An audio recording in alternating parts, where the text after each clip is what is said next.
Bueno, muy bien.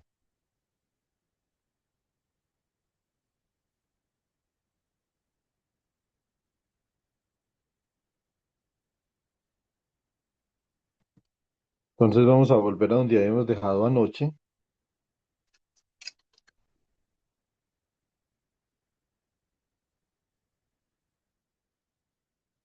Habíamos dejado acá, estamos en la página 5.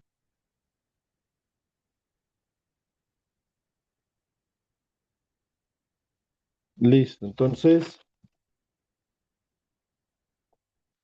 para continuar con la solución, lo que tenemos que hacer es que tenemos que llegar a una solución de para C1 y para C2, ¿cierto? Entonces, aim, acá puedo colocar to solve for C1 of t and C2 of t. Entonces, este es nuestro objetivo.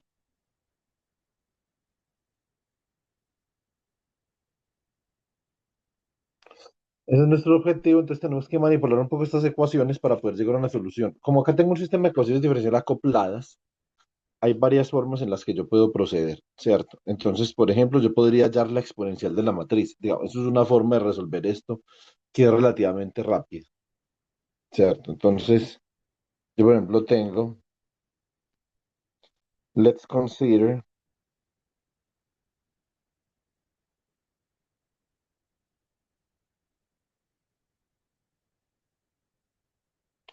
a system of differential equations. Esto nosotros ya lo vimos en la primera clase.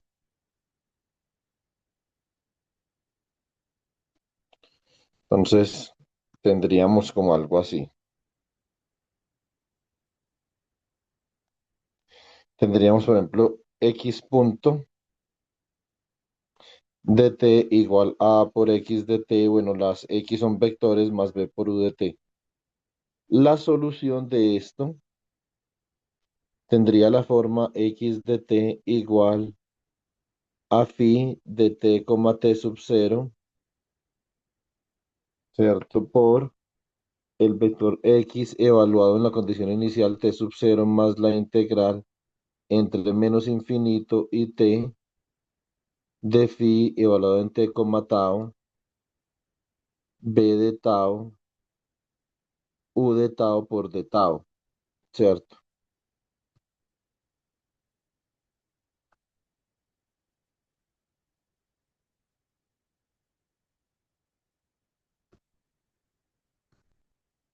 Y yo en algún momento les había justificado que esta exponencial de la matriz tiene las propiedades de la función de Green. Digamos, esta es la solución a un sistema de ecuaciones diferenciales, ¿cierto?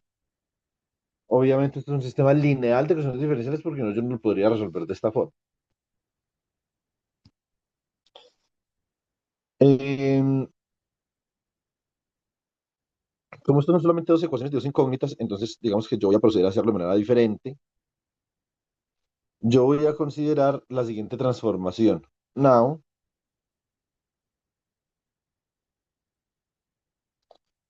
let's consider the following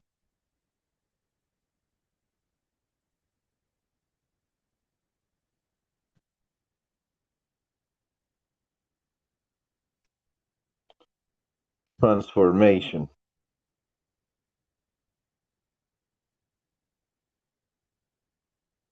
C sub 1 de t, entonces esto sería igual a lambda 1 de t que multiplica a e a la i.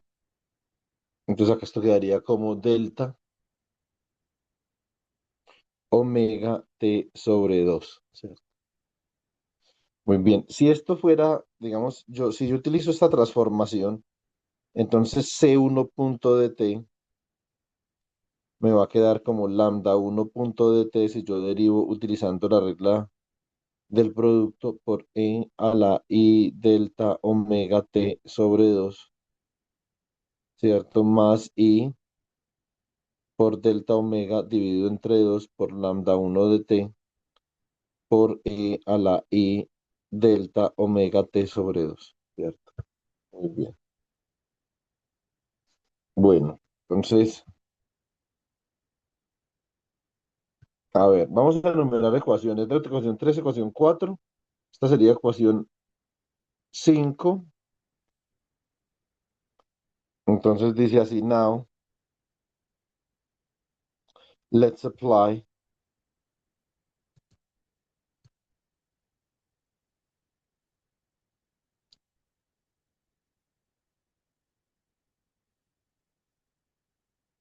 a similar transformation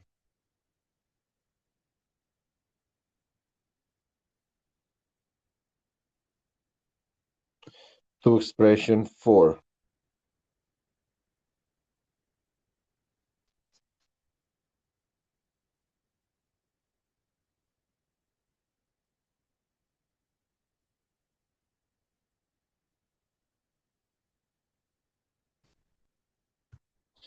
Entonces, yo diría que C2 de t ahora me va a quedar como lambda 2 de t por e a la menos i delta omega t sobre 2. Y aquí entonces tendría C2 punto de t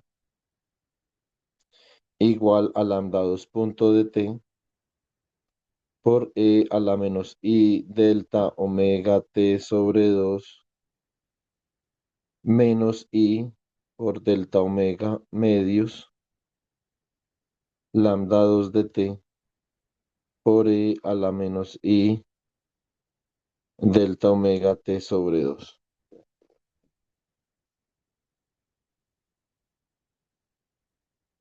Esta ecuación de acá, entonces yo la voy a llamar la ecuación 6.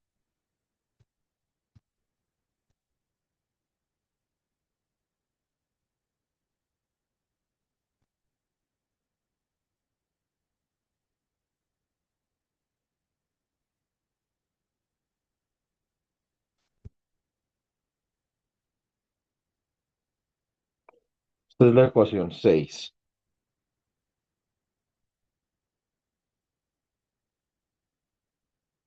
Muy bien. Listo. Em,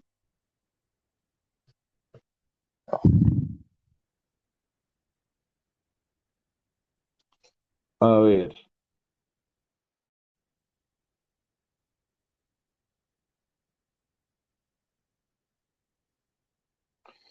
las ecuaciones diferenciales originalmente tienen una exponencial. Voy a ver qué pasa cuando yo hago esta sustitución que estoy haciendo acá. Entonces, ahora vamos a igualar la ecuación 3 y la ecuación 5. So, therefore, now we can equate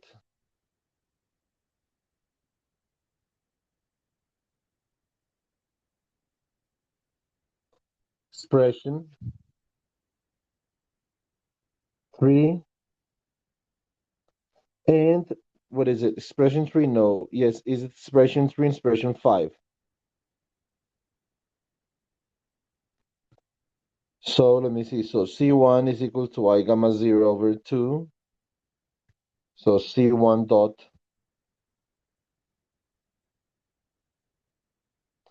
I gamma 0 over 2 times e to the I delta omega t divided by 2 times C2. But if I use, oh, wait. Yeah, if we can, but we have to also use this transformation here. So this will be equation 6a. Let's call it 6a. Okay, so and I can say here and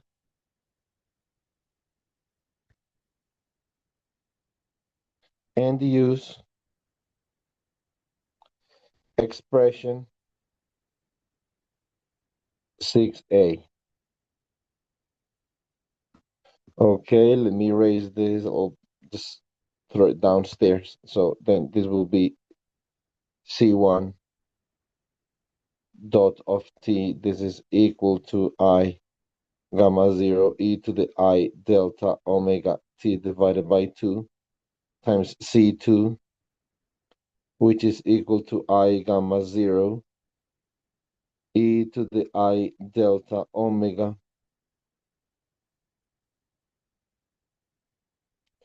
t divided by 2 times C2, which is lambda 2 times e to the minus I delta omega times t divided by 2. Very well.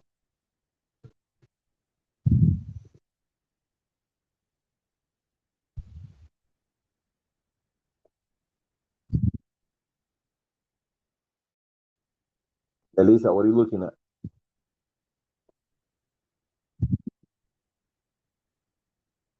You said no cell phones in class. Or, Perdón, está respondiendo un mensaje a Pedro. Perdón, perdón.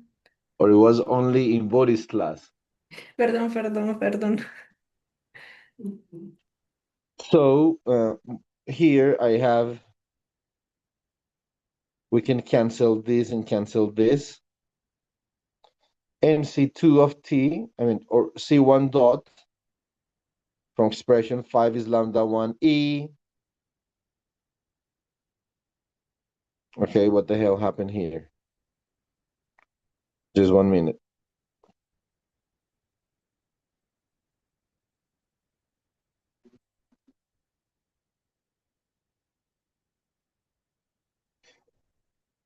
Just 1 minute. This is over 2. No, yeah, that's the thing, that this is not over 2.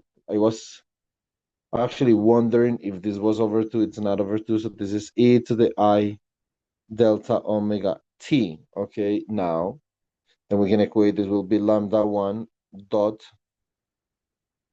of t e to the I delta omega t divided by 2 plus I delta omega divided by 2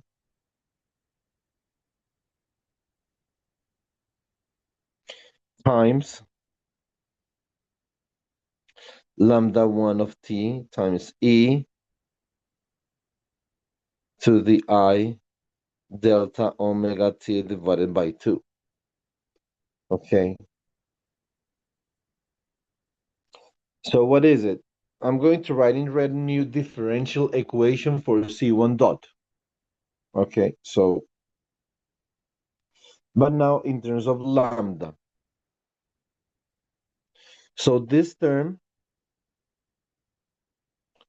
I can pass to the right-hand side, and note that this one and this one, they can add up to e to the I delta t over 2. So then I am left with finally arriving at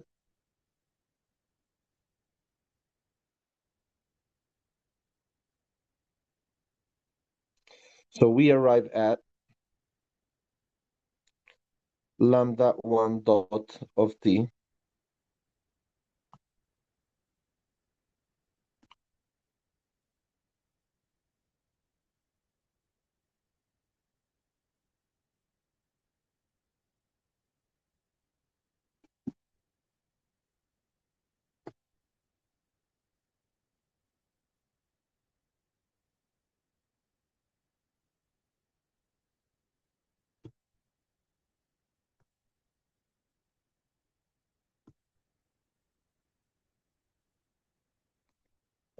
this is equal to minus I delta omega divided by 2.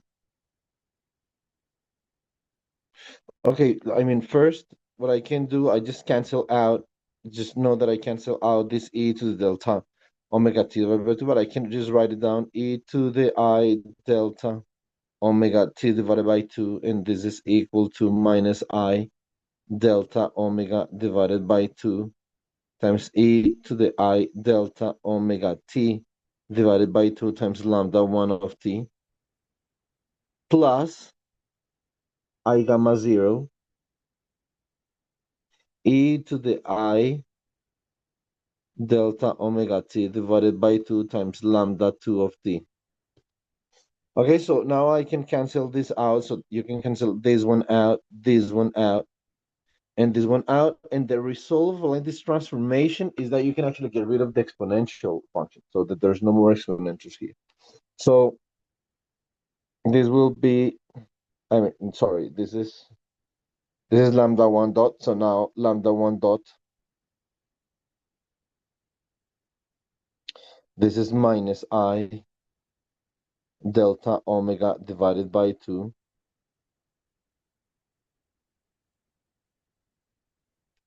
lambda 1 of t plus I gamma 0 lambda 2 of t. And this is equation what? This is equation 7. So, guys and girls, this is a new differential equation if you notice.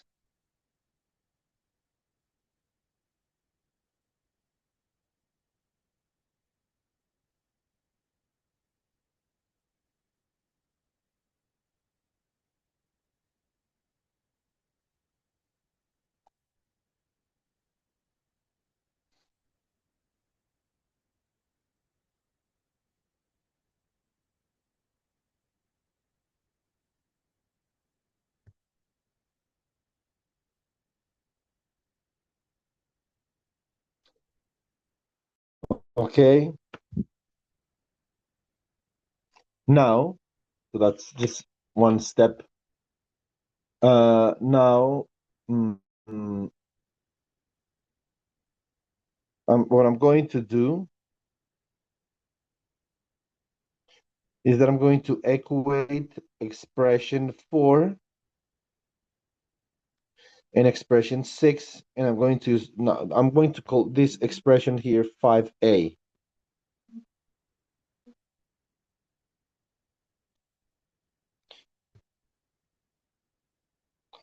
Now, let's use,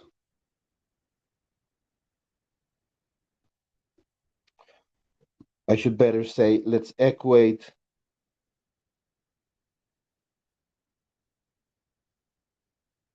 expression 4 and expression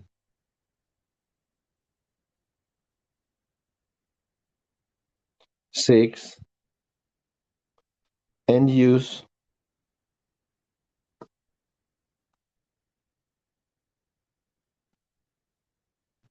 expression 5a or 6a, 5a, whatever. So then, let me see if we have in yellow C2 dot,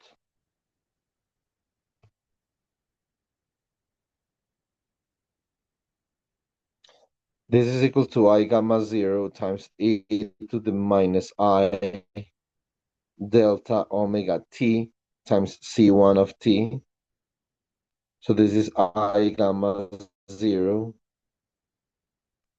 times e to the minus I delta omega t times lambda 1 of t times e to the I delta omega t divided by 2. So this transformation, what it does is that it gets rid of the exponential functions, which is actually quite handy because the exponential functions are pretty scary if I have them in this set of differential equations. So then they look scary because as you can see, the equation now, the differential equation is now, it's not time dependent. It doesn't have time dependence in the parameters. So this transformation, what it does is that it eliminates time dependence. So then it's similar to electrical engineering when we do something that's called the the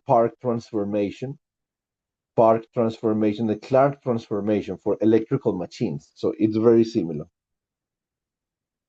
Of Right. course, it will be very difficult that one of you will be familiarized with the Clark or Park transformation. Dime, Meli, tell me. ¿Qué pasó con el 1/2 del gamma sub cero? Oh, there was a 1/2 there. Yeah, there was. Y I creo que te missed it lo... out. Yes, sí. Yes, I missed it out. Melissa, remember that since I'm trying to be as good as Jorge, let me do it in English. So then please practice. Listo, Juan. Peor que I don't Guillem, peor. I I I don't deserve to be teaching this in English. So then, but I'm doing my best still. Whoa, whoa, whoa, whoa, whoa. So yeah. So there's a half here. That's right, Melissa. That's a half, and there will be a half here too. So this is a half. This is a half. So actually, I can cancel this out here. So then they will cancel. This will be I gamma 0 divided by 2, e to the minus I delta omega t divided by 2 times lambda 1. And C2 dot, I mean, C2 dot is lambda 2 dot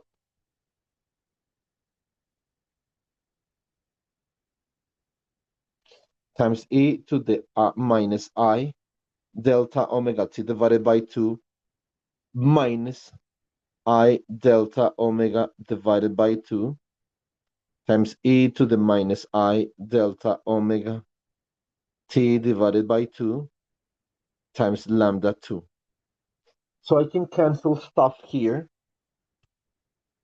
So I can cancel this, I can cancel this, and I can cancel this. From where a new differential equation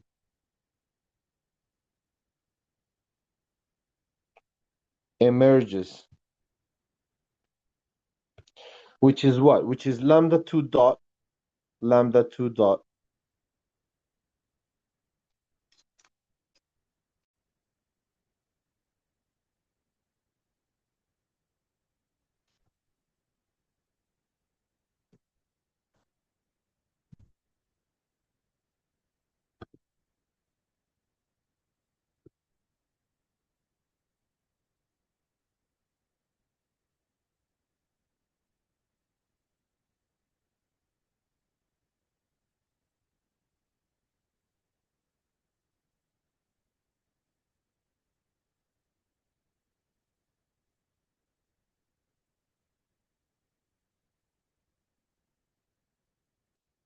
equal to, um, let's see, this is equal to I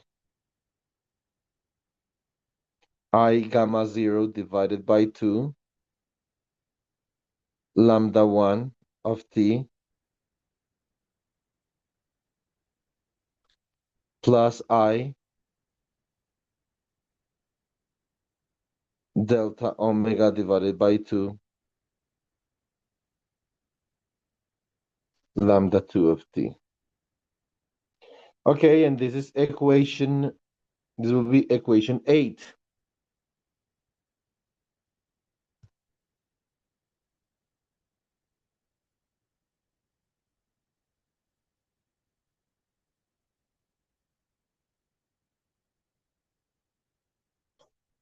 Now, watch what I'm going to do. I'm going to write equation 7, equation 8 in matrix form. Okay?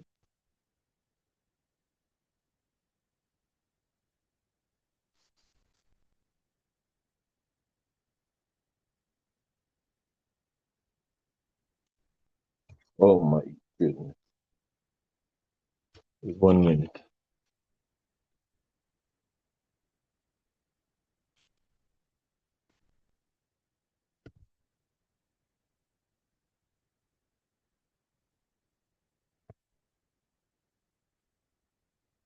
Now, let's write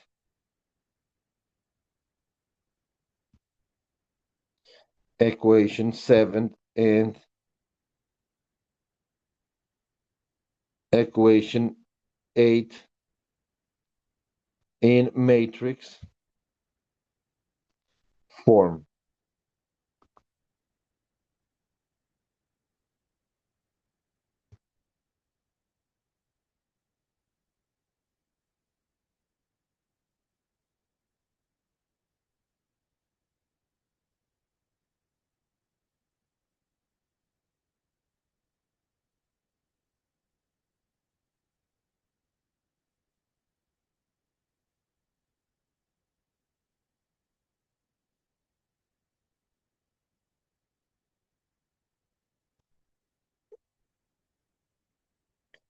So we have minus I delta omega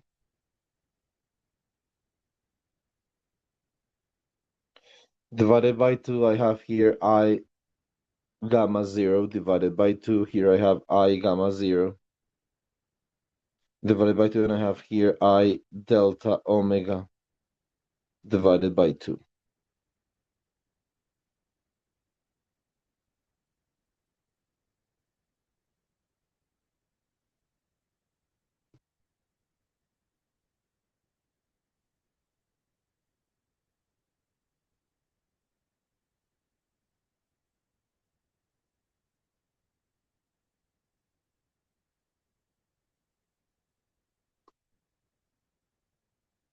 Okay.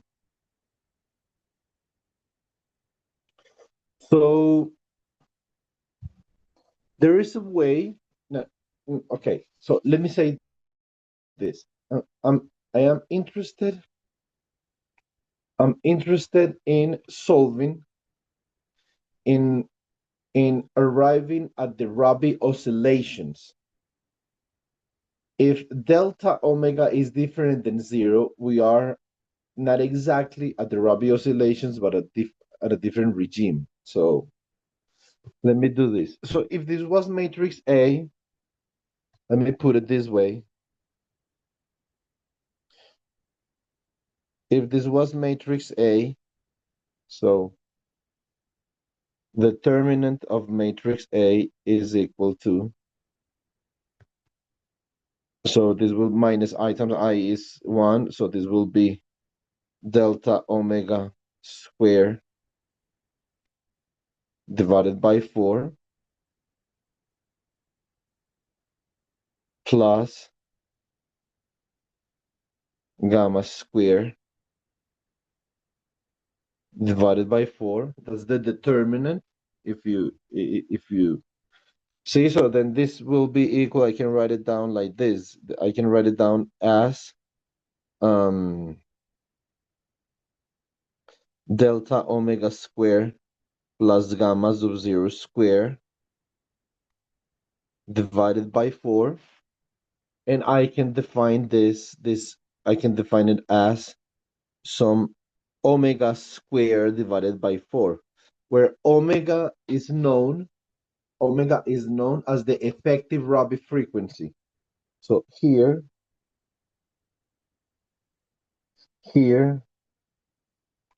omega equal to the square root of delta omega square plus gamma sub 0 square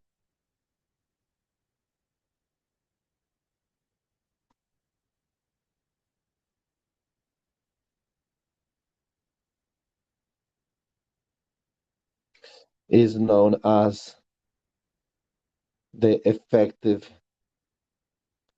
Rabi frequency,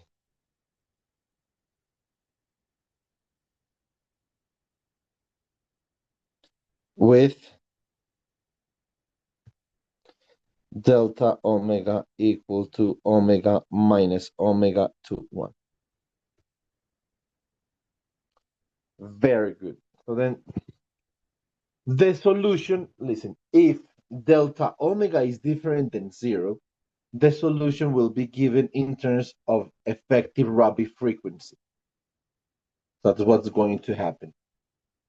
The solution will be given in terms of the effective Rabi frequency. Just let me check.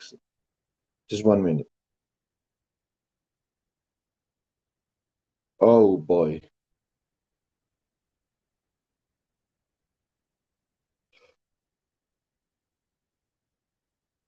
Tomorrow we will be discussing open quantum systems. Okay. Tomorrow the actual challenge for Stefan will begin.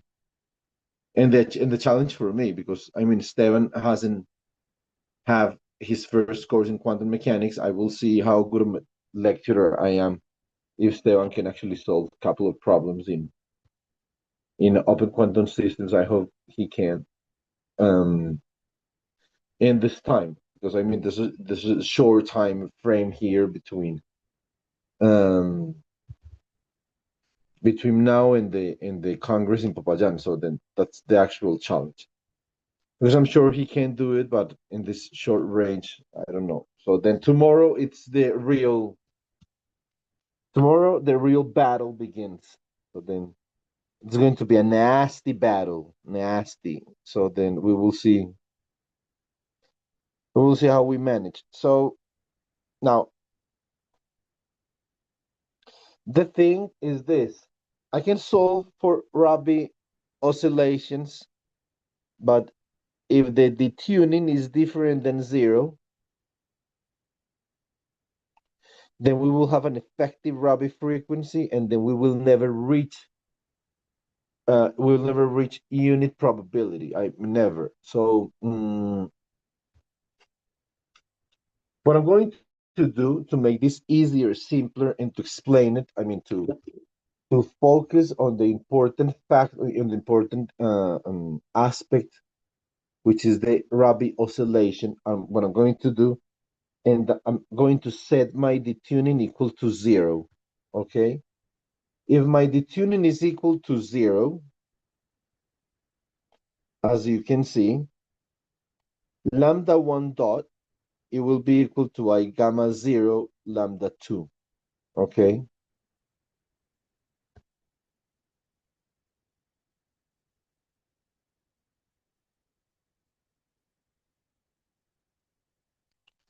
Divided by 2, of course, times lambda 2. Likewise, lambda 2 dot will be equal to I gamma 0 divided by 2 times lambda 1 dot. Okay.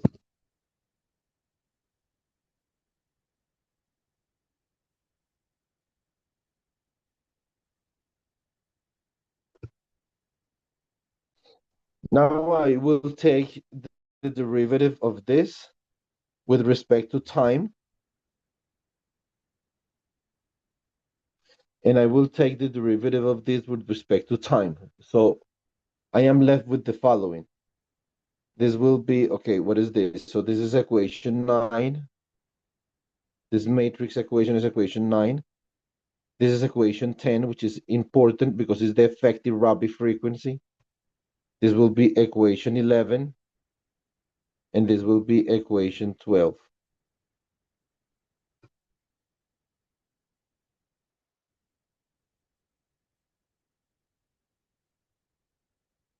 So lambda dot dot is equal to I gamma 0 divided by 2 times lambda dot of t. Okay. And here I will have lambda 2 dot dot. This will be I gamma 0 divided by 2 times lambda 1 dot. And here I have two new equations. I have equation 13 and I have equation 14.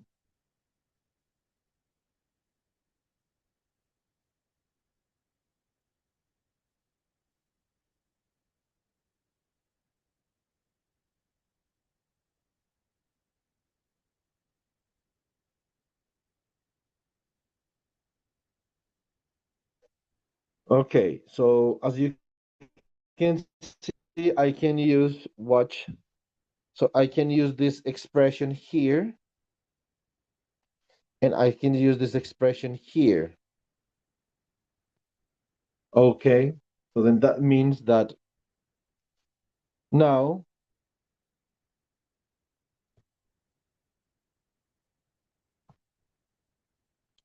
let's replace equation 12 into expression 13.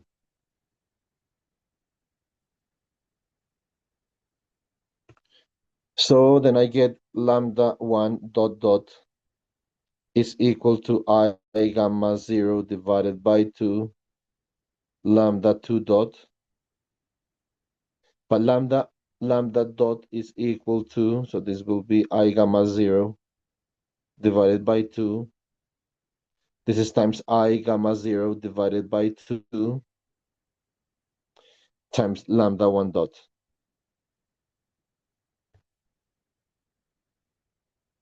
Then we can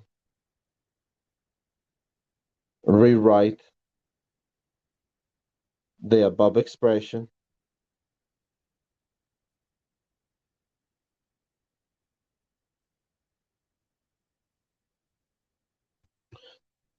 as follows. So I have, this will be lambda 1 dot dot of t. This will be equal to minus gamma 0 square divided by 4 times lambda 1 dot times lambda 1 of t. Finally, this differential equation can be expressed in the following for lambda 1 dot dot of t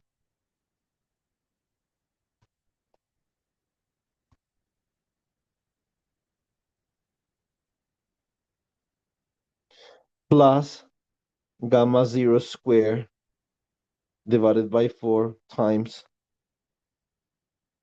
lambda 1 of t equal to 0. Observe that this is like a harmonic oscillator. So now I can see that the solution for lambda will be an oscillation of frequency gamma 0 divided by 2. See? So this is very important to notice. Now, this is the first important differential equation that I have to solve.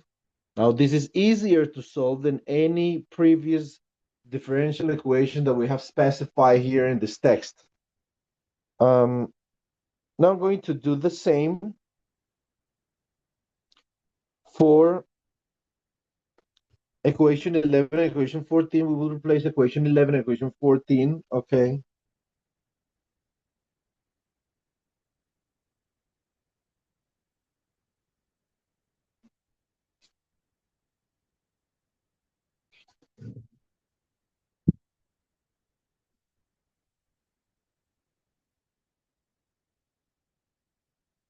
Now let's replace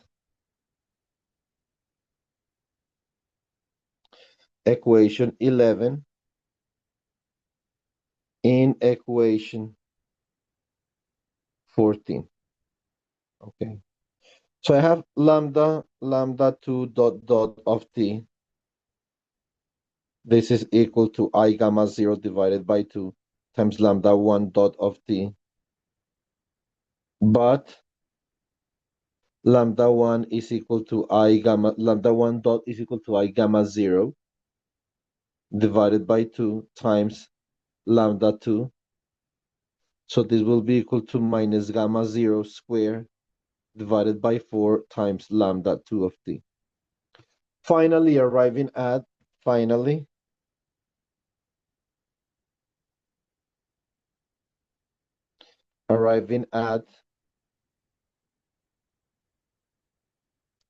lambda 2 double dot of t plus gamma 0 square divided by 4 .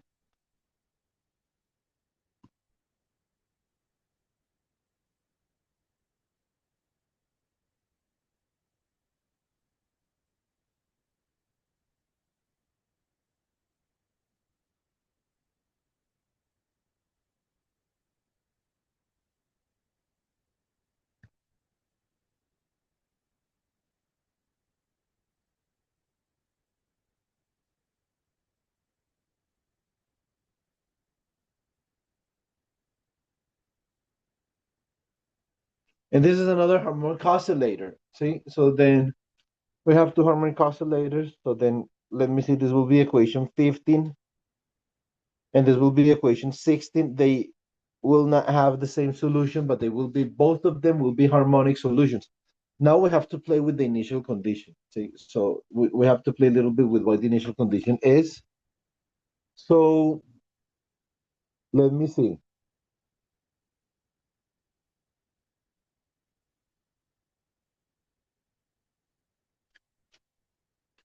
I have to try to solve this in not so many steps.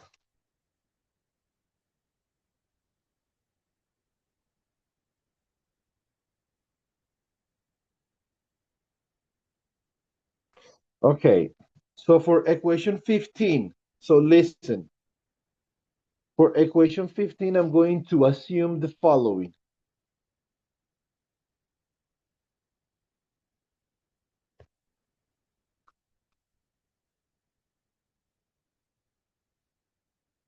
For equation 15, I will assume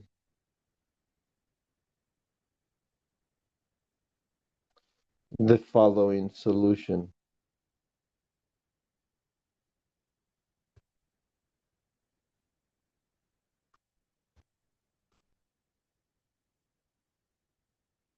Lambda 1 of t will be equal to a. Let's try to take a look at this.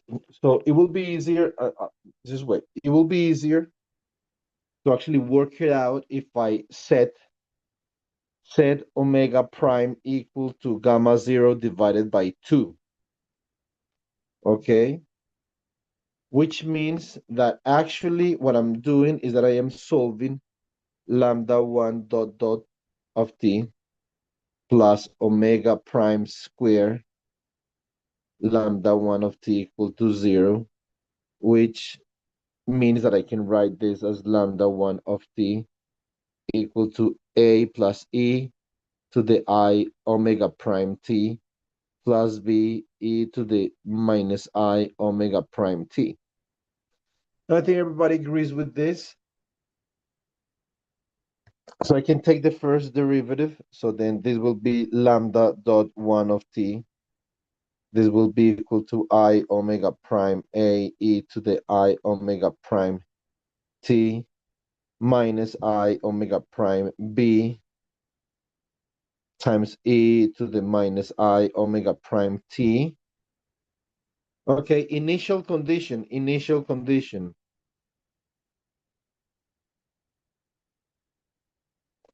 I'm going back to how to solve differential equations. I mean, step by step. This is, of course, I think this is very simple, but nonetheless, I think we should do this. Mm, so lambda 1 dot of 0, this will be equal to I omega prime times A minus I omega prime times B. This will be I omega prime, which multiplies A minus B, and the initial condition for the derivative will be equal to 0. That means that at time t equal to 0, lambda 1 dot is equal to 0. So then from from where from where we obtain A equals to B. And watch for what I'm about to say. This is very important. The initial condition for lambda, not for lambda 1 dot, but for lambda. If we set the initial condition for lambda equal to 1,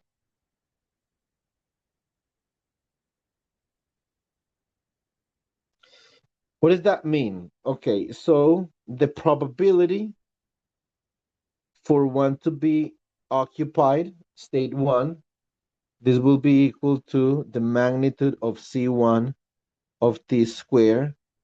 And this is the same as the magnitude of lambda 1 of t squared, because this is a complex phase, and the complex phase does not contribute to the square of the probability amplitude. Okay, very well. So if I set lambda 1 of 0 equal to 1, this means that the initial occupation of state Ket 1 is unity.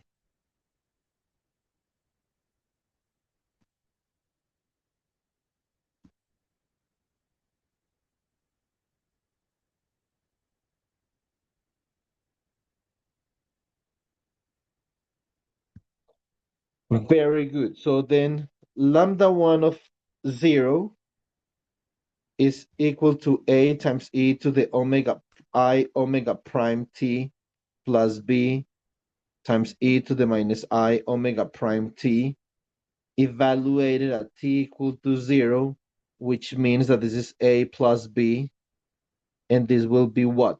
A plus b will be equal to 1. That's the initial condition.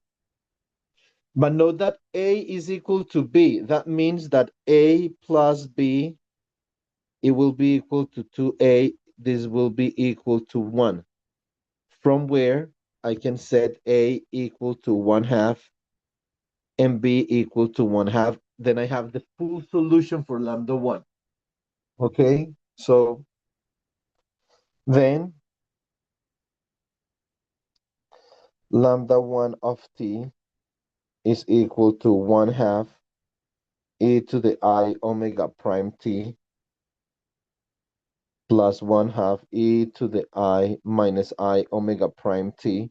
So this will be equal to 1/2 e to the I omega prime t plus e to the minus I omega prime t.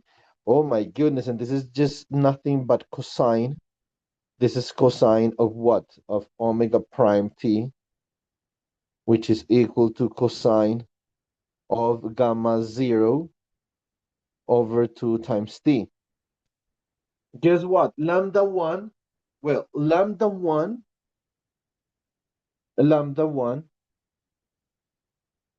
is a harmonic function, and the probability for state 1 will be the magnitude of lambda 1 square. So that means that this will be cosine square of gamma 0 divided by 2 times t. Okay.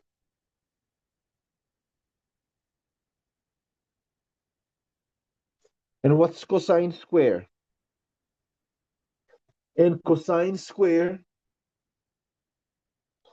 is equal to 1/2, which multiplies 1 plus cosine of gamma 0 times t. So observe that the probability for state 1 to be occupied is an oscillation. This is an oscillation, and it oscillates with the frequency gamma 0 divided by 2. So then this is what we call Rabi oscillations. Now,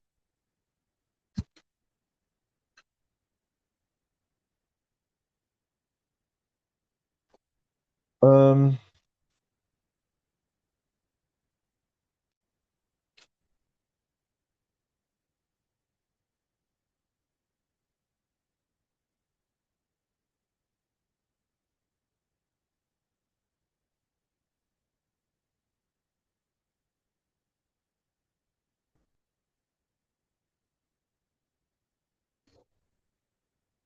we have to solve equation 16.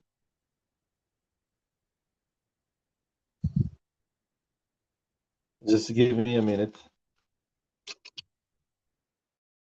I have to check something in the notes.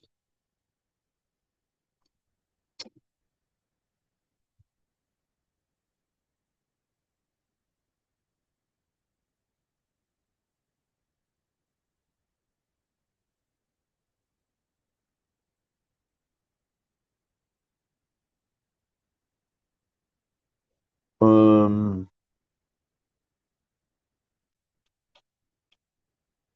okay, so to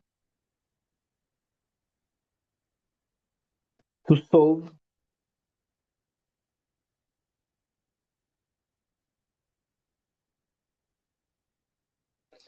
equation 16, we require the initial condition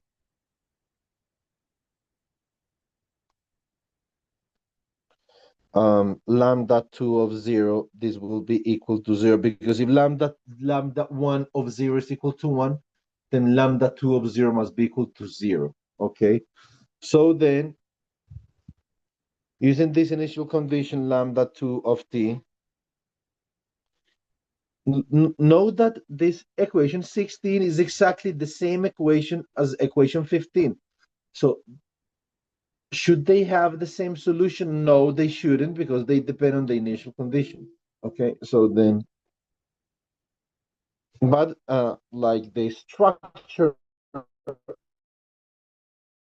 of the solution is the same. So this will be a e to the I omega prime t plus b to the e to the minus I omega prime t, which means that lambda 2 of 0 is equal to a plus b, and this will be equal to 0, from where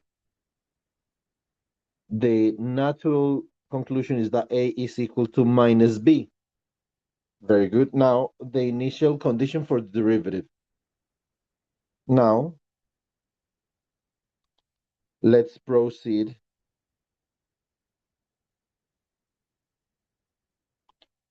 with the initial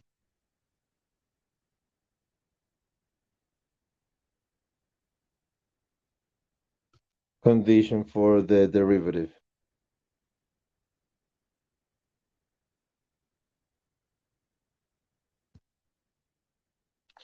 Okay, lambda 2 dot of t is equal to I omega prime times a times e to the I omega prime t minus I omega prime times b to the e times e to the minus I omega prime t. So this is equal to, or better, lambda 2 dot of 0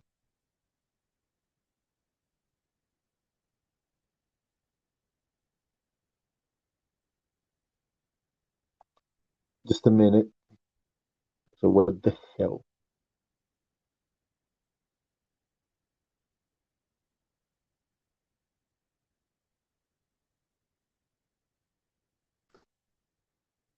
This is equal to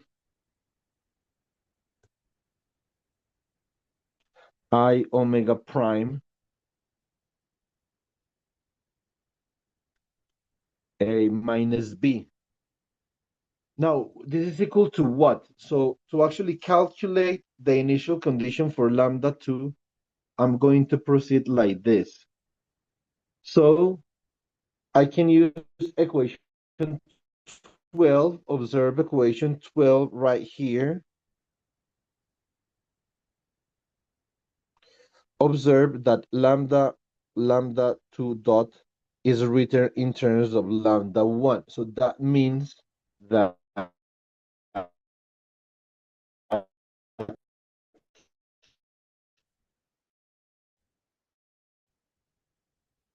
using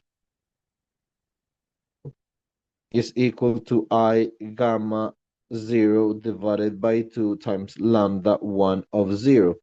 But lambda 1 of 0 was what? Lambda 1 of 0 was 1. So that means that lambda 2 dot of 0 is just equal to I gamma 0 divided by 2, which is equal to I omega prime, according to our conventions. See, so then we have the lambda 2 dot of 0 is equal to I omega prime a minus b, and this is equal to I omega prime. So that means that we can cancel out this and this, and a minus b will be equal to a is equal to minus b. That means that this is 2a, and this will be equal to 1. So again, from here, A is equal to 1/2 and B is equal to minus 1/2.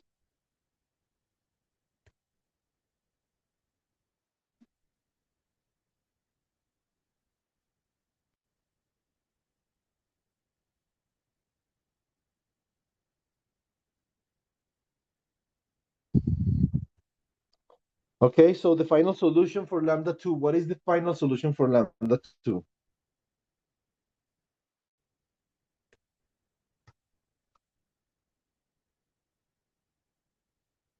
So the final solution for lambda 2 of t reads, wait,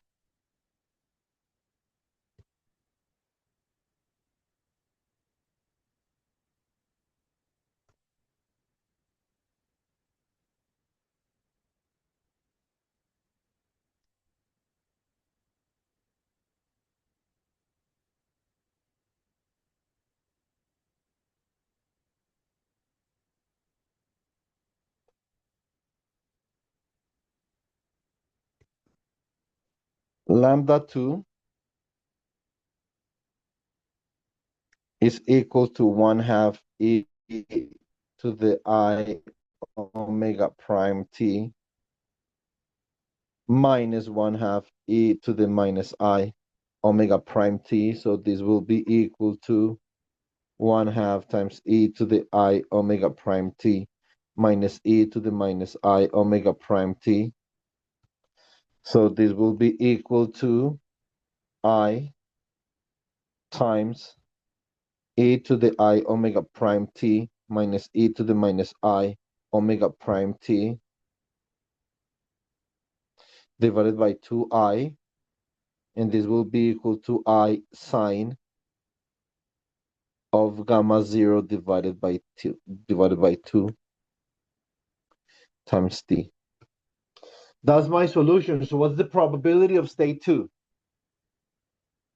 So therefore, the probability for state 2 is equal to the magnitude of lambda 2 squared,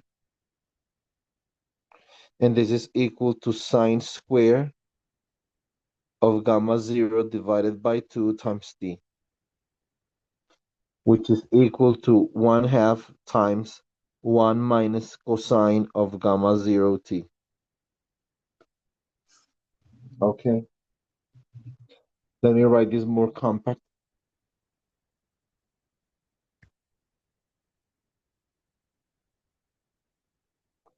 Sine square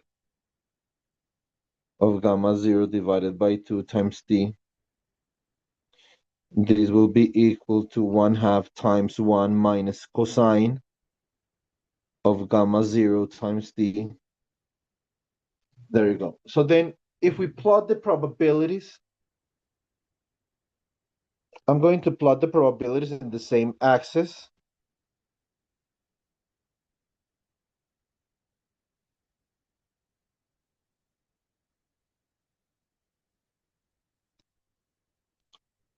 This is t and this is the probability. Watch. So for P1, I have it in blue, and for P2, I have it in yellow. So for P1, this will be P1 of t, and this will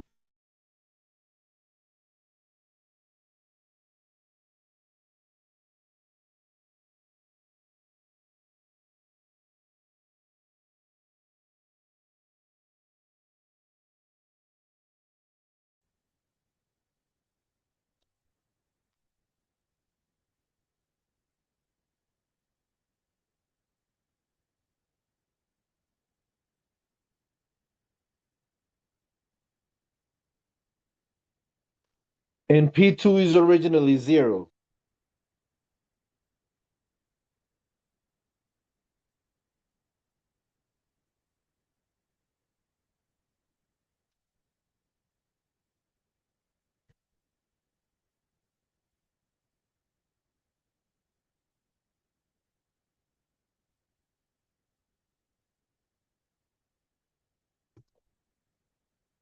So these are Rabi oscillations.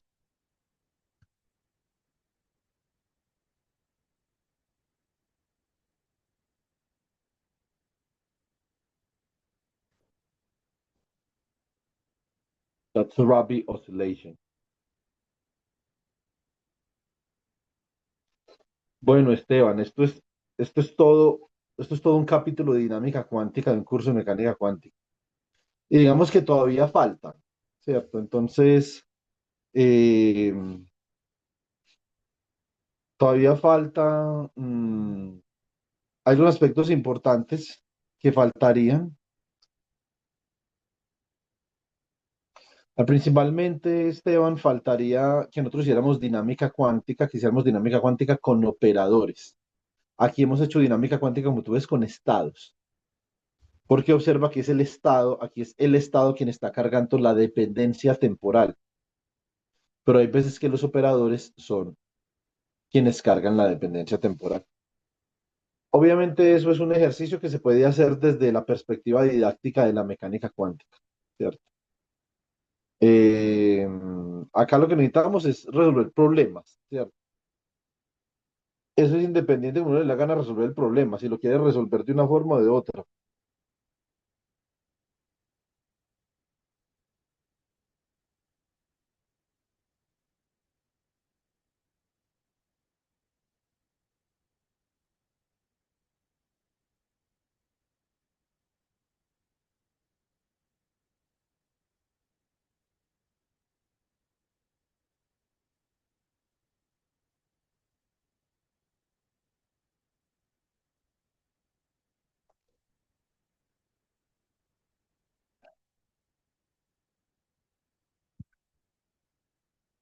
Ok, so, bueno, esto lo podemos hacer en español. ¿Tiene alguna pregunta? ¿Algún comentario?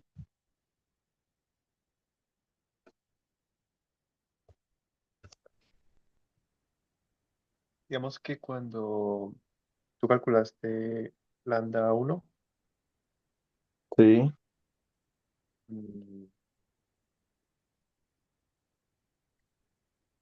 cuando tomamos la probabilidad, pues digamos que ya podríamos calcular la otra simplemente sí, con... eso es cierto.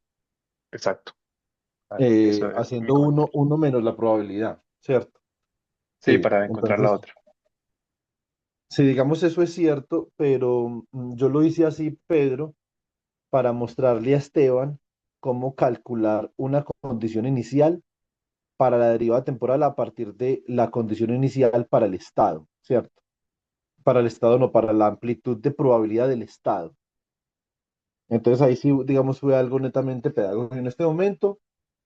O sea, Esteban va a aprender cómo hacer dinámica cuántica con operadores, ¿cierto? De hecho, nosotros ya lo habíamos discutido. Nosotros habíamos dicho que cuando yo voy a hacer dinámica cuántica con operadores, yo tengo que tener lo siguiente, yo tengo que IH barra por la derivada de un operador en la representación de Heisenberg es igual a el conmutador entre el operador A en la representación de Heisenberg y el hamiltoniano. Eso significa, eso significa que es el hamiltoniano, eso significa Esteban, Pedro y todos los demás, que es el hamiltoniano quien genera la dinámica del otro operador, ¿cierto? Entonces eso es lo que significa eso. Entonces, y eso nosotros lo podemos ver, eso nosotros lo podemos ver tan latente, está tan latente como en la dinámica clásica, que eso es lo que nosotros habíamos visto. Entonces acá en dinámica cuántica, nosotros podemos ver con claridad que para determinar la evolución temporal de un operador hay que resolver esta ecuación diferencial que la está definiendo, ¿quién? La está definiendo el conmutador entre el operador y el hamiltoniano. Y en dinámica clásica, ustedes recuerden que en dinámica clásica teníamos algo parecido y era que la derivada temporal de un observable que dependía de, que dependía de la posición QM y del momentum PM con respecto al tiempo, esto era igual al bracket de Poisson entre el observable y el hamiltoniano, que ambos dependen de QM y de PM.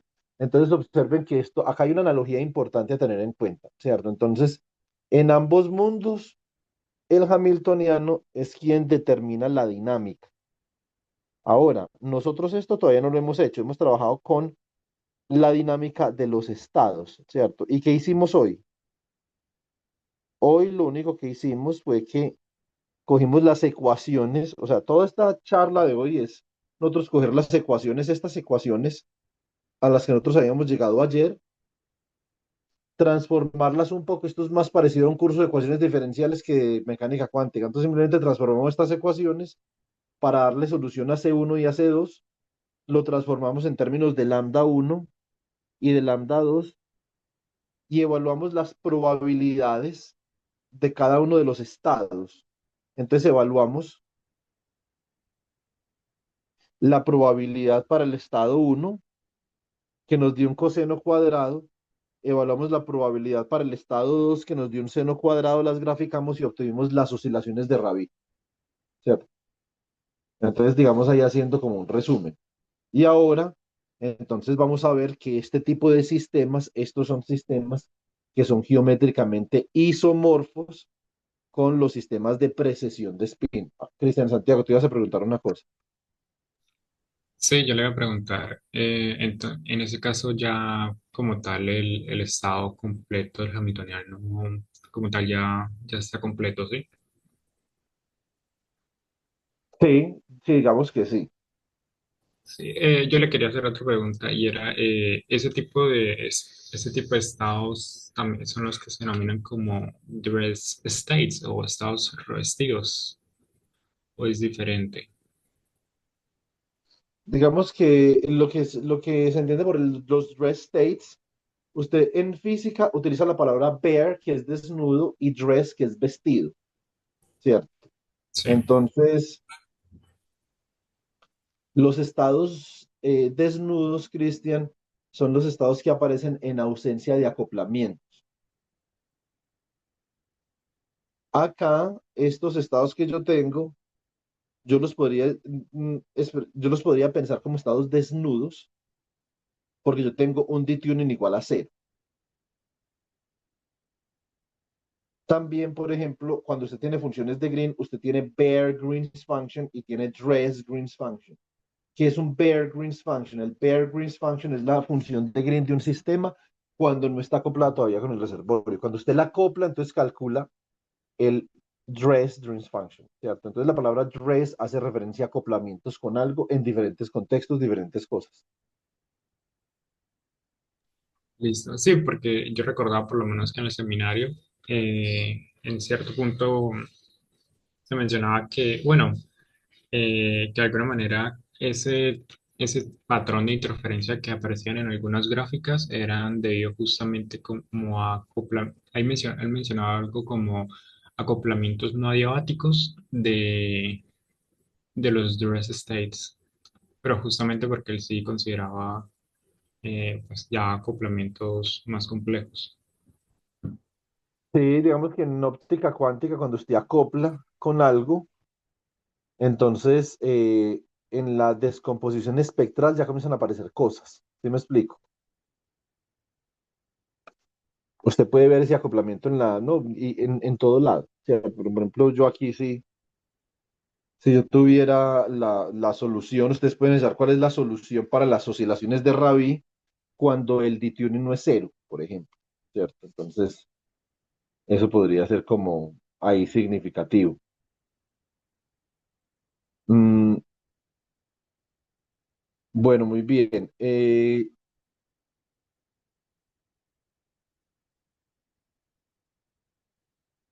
Tenemos que, acá tenemos la precesión de spin. ¿Qué es la precesión de spin? O sea, la precesión de spin es es el fundamento de la resonancia magnética nuclear. Si yo tengo un ion, vamos a dibujar acá un ion.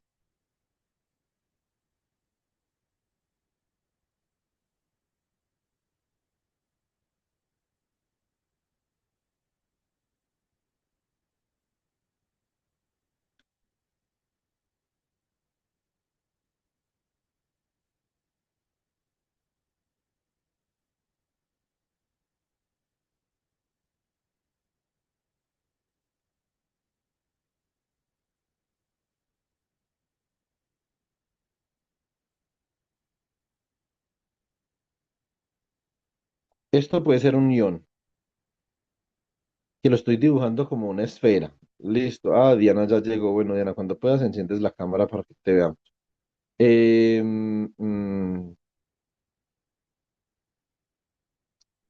Esto es un ion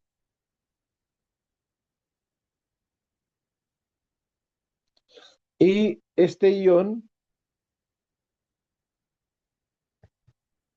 tiene su spin bien definido. Recuerden que el spin no es un vector, por favor, el spin no es un condenado vector.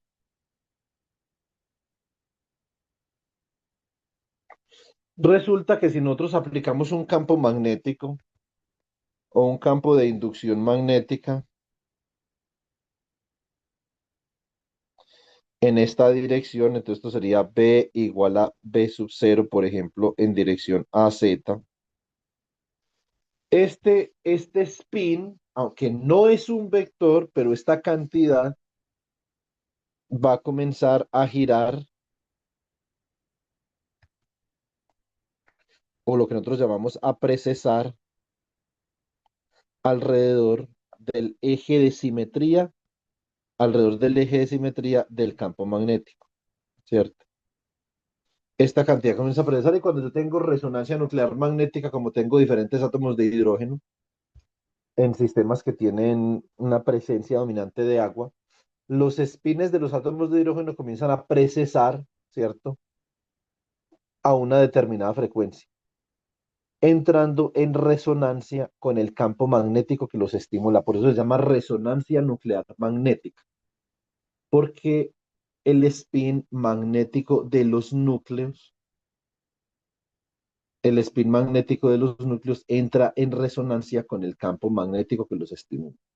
Eso se llama resonancia nuclear magnética, Nuclear Magnetic Resonance.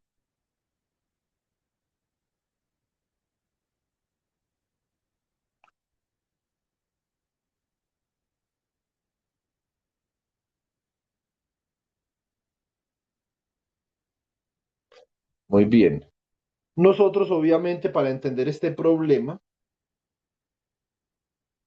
necesitamos o podemos hacer referencia al problema del átomo que acabamos de pasar, ¿cierto? Entonces, podemos hacer referencia al problema del átomo que acabamos de pasar de la siguiente manera. En el problema del átomo que acabamos de pasar teníamos dos estados. Teníamos el estado fundamental y el estado excitado del átomo, que son probabilidades que graficamos acá, y observamos que las probabilidades son oscilatorias y esas oscilaciones se llaman las oscilaciones de Rabi, y esas son oscilaciones a una frecuencia gamma cero, que es la frecuencia de Rabi. Y hoy también aprendimos a distinguir entre la frecuencia de Rabi efectiva y la frecuencia de Rabi. Entonces, una frecuencia de Rabi efectiva y una frecuencia de Rabi. Y la diferencia es que la frecuencia de Rabi efectiva contiene contribuciones del detuning. Y la frecuencia de Rabi normal es cuando el detuning es igual a cero, ¿cierto? Muy bien. Eh, Esteban, para que más o menos, y Diana, este es el mismo curso, es exactamente el mismo curso que yo recibí del profesor Gunnar Ingelman en la Universidad de Uppsala.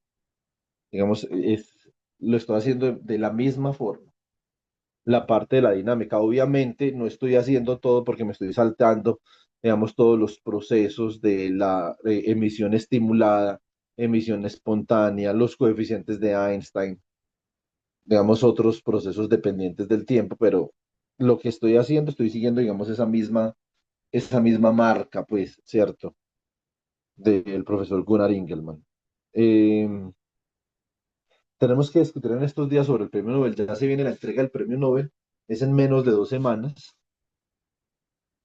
Puedo hacer como una charla pequeña eh, eh, para explicar cómo, primero de todo, cómo es el proceso de nominación, ¿cierto? Y después del proceso de nominación, cómo es el proceso de elección del premio Nobel. La Real Academia de Ciencias Suecas no nomina, vota por los nominados. Ahora, obviamente, cuando pueden haber nominados, No, hay muchos en fila. Yo diría que hay muchos israelíes, Pedro, y por la guerra en Gaza no van a dar un premio a un israelí. ¿Sí me entiendes? Hay muchos.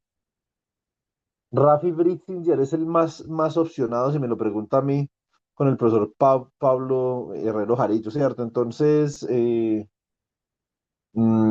creo que el año pasado, la entrega del premio del año pasado tuvo una componente política considerable. Había una terna de nominados de la que yo tuve conocimiento, que había un iraní, un israelí y un ruso.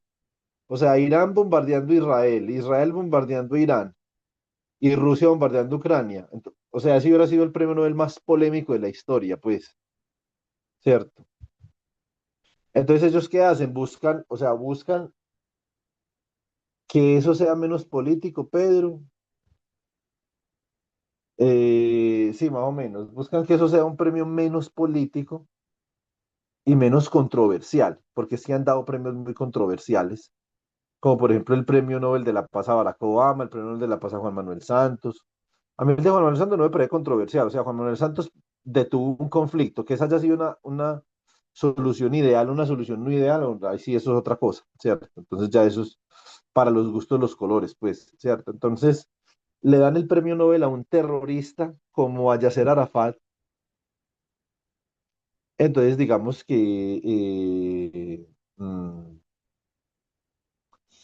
no, no, lo que pasa es que obviamente pero hay más que eso, Pedro. A Santos lo nominan conjuntamente con Timochenko y varios miembros del secretariado de las FARC y con los hijos de Antequera, de José Antequera. José Antequera, que fue una persona que fue una persona con un discurso violento. Obviamente a él lo asesina el paramilitarismo, pero cuando él lo asesina el paramilitarismo, sin obviamente uno estar de acuerdo con la violencia política y sin que las personas no puedan expresar libremente su sentir. Pero el sentir de Antequera era un sentir violento y agresivo. Yo no creo que el comité noruego le hubiera otorgado el premio Nobel a los hijos de Antequera. O sea, ahí no había nada más que santos, ¿cierto? Ellos al secretariado de las FARC no le iban a dar un premio Nobel, pues. Y a los hijos de una persona fallecida, que posiblemente ellos también sabían y habían investigado que había habido mucha violencia ahí, entonces, entonces a Santo, además de los contactos, o sea, el premio Nobel de Santo es por descarte, ahí no había más a quien darle el premio Nobel, ¿cierto? Entonces, pero digamos, se busca que sea un poco polémico. Ahora, en, en, en, Pero pregunta, ¿y también se le tiene que dar un premio Nobel de la Paz todos los años? Así como el de la física o cada cuánto dan un sí, Nobel de la Paz. se supone que todos los años. Donald Trump quiere el premio Nobel de la Paz este año. No, no, no, Pedro, no jodas. Entonces, eh, para mí, por También lo ejemplo, está trabajando como Santos. sí, sí, no, pero Santos tiene más contactos que Trump, muchos más. O sea, porque Trump es un financista, Santos sí fue académico, periodista, ¿cierto? Entonces, eh, ¿yo qué diría? Yo diría, por ejemplo, que para mí, si ustedes a mí me ponen a nominar a alguien este año para el Premio Nobel de la Paz, yo nominaría al canciller de Alemania, a Friedrich Merz. Esa sería mi nominación, ¿cierto? Entonces, yo creo que él ha hecho una labor interesante en el tema Palestina, en el tema Israel, ¿cierto?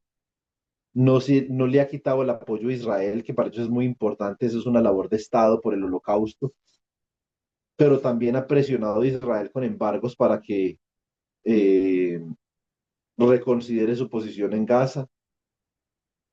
Y ahora, lo del Premio Nobel de Física, o sea, eso es todo un misterio, porque es que desde que se logró inteligencia artificial el año pasado, ahora, John Hopfield, el profesor John Hopfield es un físico muy reconocido que trabajó en redes, etcétera, Entonces, el comité de premio, la sala de física del premio Nobel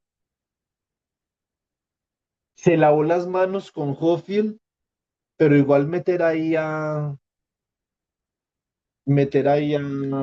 Geoffrey Hinton, o sea, eso fue una cagada, pues, monumental, como cuando un niño se caga en un avión y no hay pañales, ¿sí me entienden? Entonces, eso fue una cosa terrible. No sabemos cómo hacer este año, o sea, ¿qué tal que todos los nominados sean muy polémicos y lo termine ganando Ricardo López y Boris? Pues, o sea, no, marica, y sí, pues, cierto. Entonces, todo el mundo entonces dice, no, démoselo a Juan David también, porque Juan David estudió digamos, estudió y hizo predicciones significativas del magnetismo de un solo ion usando funciones de fórmula del equilibrio. Y dicen, no, pero es que Juan David es Asperger, es judío, es negro, feo y cabezón. No podemos, ¿cierto? Hay que buscar otro. Entonces, bueno, o sea, no sé, pero pareciera que el comité del premio, o sea, el comité de física y la sala, hay veces que funcionará así. Entonces, no lo sé, o se lo dan a Sheldon, ¿cierto? O se lo dan al actor que hizo de Sheldon, pues. No, dicho, no tengo ni idea, pero eso se ha vuelto algo como muy polémico. Vamos a ver, estamos pendientes de la entrega del premio Nobel de este año. Yo les voy a pasar el enlace. Yo me conecto a la transmisión en vivo, es a las 4 de la mañana hora Colombia.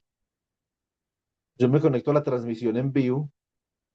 Eh, la semana entrante voy a hacer una propaganda en el tecnológico de Antioquia, ¿cierto?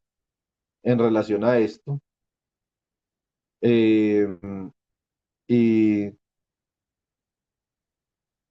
cuando estaba en Suecia, también siempre me conectaba a la transmisión en vivo desde la Universidad de Uppsala. Ellos pasaban la transmisión en vivo de la academia y nosotros teníamos clase de mecánica cuántica los martes en la tarde. Entonces, cuando Gunnar llegaba, nos contaba todos los chismes de la, de la transmisión, de primera mano, ¿sí o no? Entonces, era muy interesante eso. Y en diciembre, cuando los laureados iban a recibir el premio Nobel, ellos siempre daban conferencias en la Universidad de Uppsala, conferencias muy interesantes. Les cuento pues que la peor conferencia fue en el 2016 cuando se dio el premio por el tema que trabaja Santiago, por topología. El profesor, que era muy esperado, ¿cierto? Eh, Se lo ganó Toffles, Duncan Haldane y Kocherlitz. Entonces Kocherlitz va a la Universidad de Uppsala y nosotros estábamos supremamente. Es que Toffles era muy viejo, David Toffles era muy viejo y Duncan Haldane no alcanzó a ir a la Universidad de Uppsala, estaba en Estocolmo, entonces fue David Kocherlitz. Chicos, les cuento que esa fue la peor presentación que yo he visto en mi vida. Pues, Incluyendo no Nobels. sí, incluyendo todo. O sea, malísima, pero malísima, ¿cierto? Tocaría decirle a Yailton y a Johnny que le enseñen a Kocherlitz a exponer. O sea, mucho mejor la de Yailton y Johnny en la clase de física médica. No, no, no. Qué hijo de madre tan mala. Porque el man tenía como 100 diapositivas, Pedro. ¿Sabes con quién estaba yo ese día, Melissa? Estaba con Guillén. Guillén y yo fuimos a la presentación de Kocherlitz. Y Guillén, mejor dicho, mentó madres cuando salimos de esa presentación, las que tú quieras. ¿Y qué sucedió? El man tenía como 100 diapositivas. Malas, diapositivas malas, pero malas. Yo no sé si las hizo él mismo, en vez de haberle dicho a un estudiante de doctorado, oiga, venga, hágame unas diapositivas que voy para Suecia. Cuidado que no va a quedar como un culo. Entonces, de las 100 diapositivas, chicos, de las 100 diapositivas presentó dos, como en 2 horas de presentación. Obviamente sí hablaba de física, trataba de generar intuición, pero eso es una vaina que si uno quiere hablar de topología, eso lo tiene que presentar supremamente bien porque la topología en mecánica cuántica es supremamente poco intuitiva. Es de lo más poco intuitivo que hay en mecánica cuántica.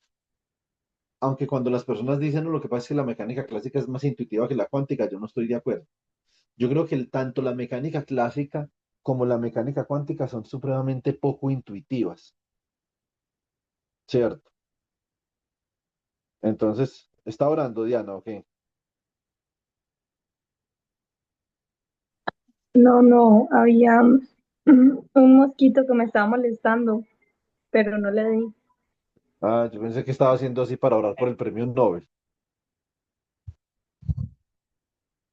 para que se lo ganara un latino. Mejor dicho, primero se lo gana esta botella, pues. Y hay latinos, hay latinos que nominaría. Hay una profesora argentina que se llama Magali Lindenfelder, que está en los seminarios de los miércoles. No sé si la vieron hoy los que estuvieron en seminario. Magali es una de las personas más fuertes ahí en ese grupo de Chirality Induced Spin Selectivity. Magali tiene trabajo muy bueno. Ah, de estar cerca, Pedro, no sé, porque digamos, eso son muchas conversaciones. Yo me acuerdo que yo le había preguntado al profesor Boria Johansson qué tan cerca había estado Yakira Hanorov de ganar el premio Nobel. Ahora, mucha gente, ojo, mucha gente ha pedido que se lo gane Michael Berry, el de la fase de Berry. Ha sido nominado no sé cuántas berracas veces. Él no estaba Pero si se muerto. lo gana, ¿cómo? Él no estaba muerto. No, no, no, Michael Berry está más vivo. Ah, me disculpe entonces. Está vivo y se peina bien. Ojo, es muy bien peinado. Entonces, eh, pero si se lo gana Michael Berry, se lo tienen que dar también a Yakira Hanorov, es el problema. Entonces, esta sería la dupla. La dupla sería Michael Berry,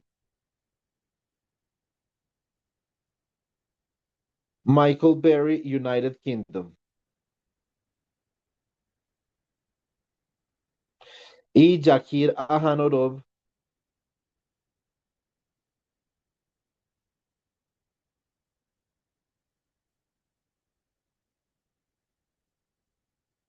de Israel. ¿Ustedes se imaginan, mejor dicho, el despelote tan hijo de puta donde se lo gana Jakir Ahanorov en medio de la guerra en Gaza?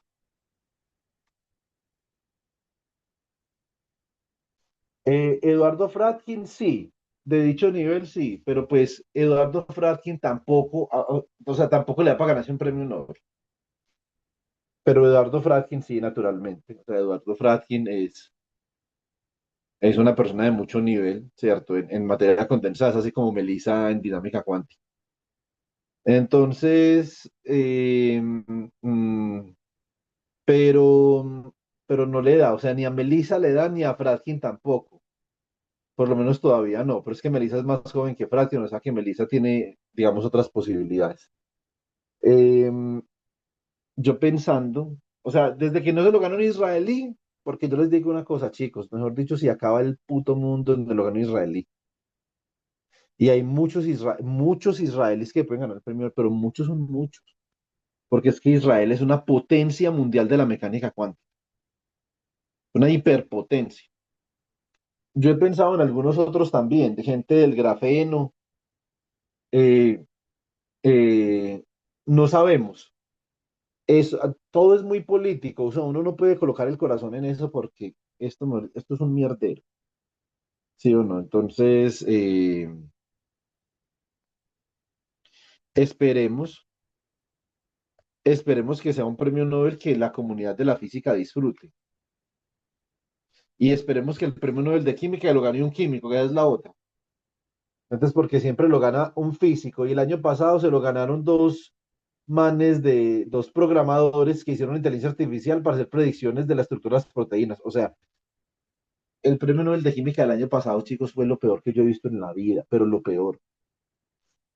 Y a mí me preguntan, yo soy judío, y a mí me preguntan, ¿usted hubiera hasta cuando yo les digo, bueno, hombre, una cosa es la guerra y otra cosa es la ciencia? Y me preguntan, ¿usted hubiera estado de acuerdo que Joseph Mengele se ganara el premio Nobel cuando experimentaba con judíos? Yo, chicos, totalmente. Así me foneen con este video. Totalmente de acuerdo que Joseph Mengele se hubiera ganado el premio Nobel. Absolutamente de acuerdo.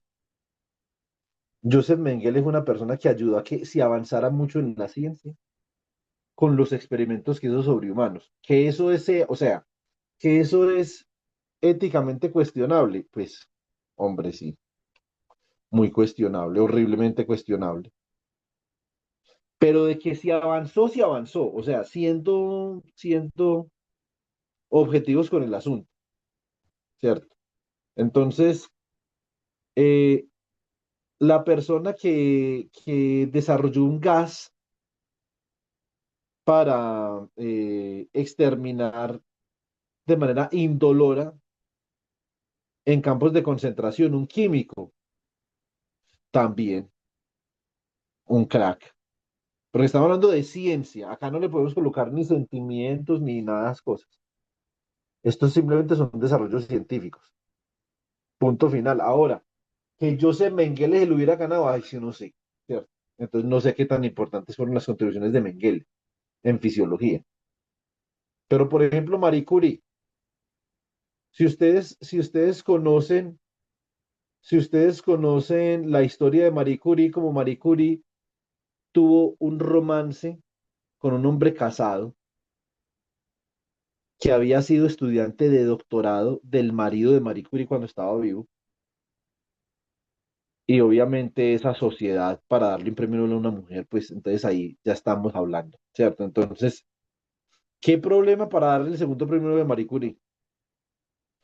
Como si hubiera sido la única que se acuesta con un man casado, pues.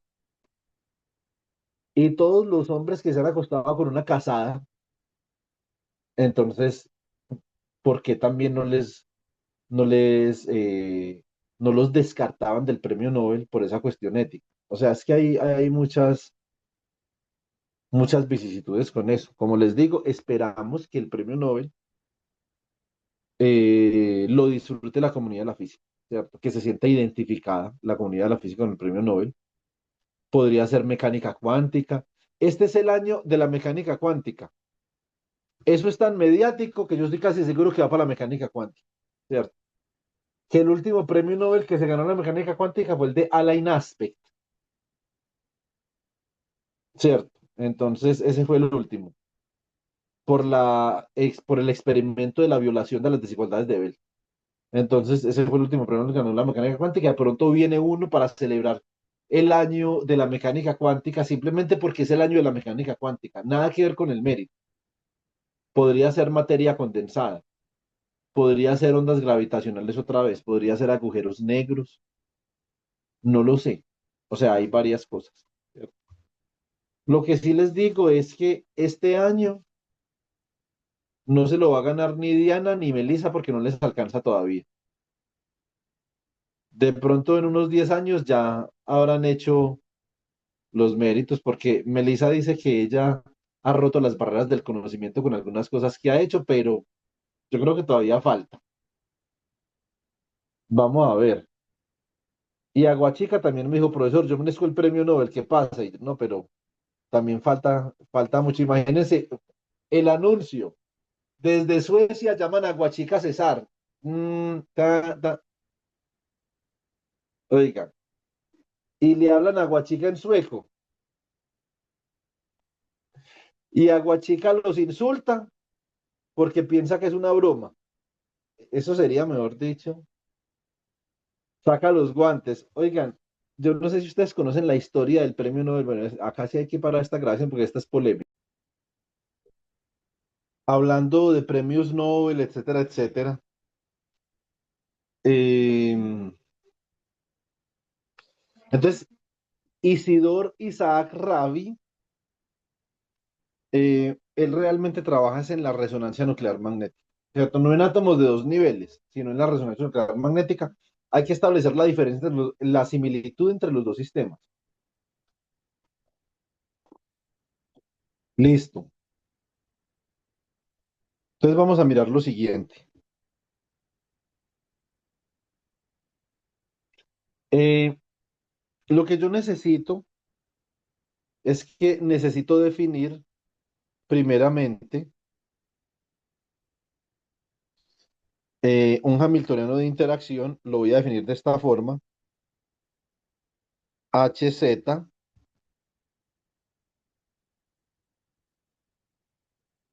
HZ es igual a HZ no, simplemente, a ver, esto sería H de interacción acá. Dependiente del tiempo, obviamente, eso sería menos la carga del electrón sobre la masa del electrón por la velocidad de la luz, utilizando la notación del Sakurai que multiplica al producto punto entre el operador spin y el vector campo magnético. Si ustedes observan, esa definición del Hamiltoniano de interacción se parece muchísimo a la definición del Hamiltoniano de interacción que nosotros definimos para el problema de la interacción radiación-materia del átomo de dos niveles. ¿Cierto? Entonces es parecida de cojones. No es una coincidencia que sea tan parecida. Listo. Entonces, acá voy a escribir, bueno, ya tengo el campo magnético, es un campo que acá voy a definir simplemente como B sub 0 en AZ, lo voy a mantener así. Entonces, si yo reemplazo acá, me va a quedar esto de la siguiente manera, esto sería como menos E sobre M sub E por C. Esto sería S producto punto con B sub 0 en dirección a Z. O sea que esto me va a quedar como menos la carga del electrón sobre ME por C. Y esto me queda como B sub 0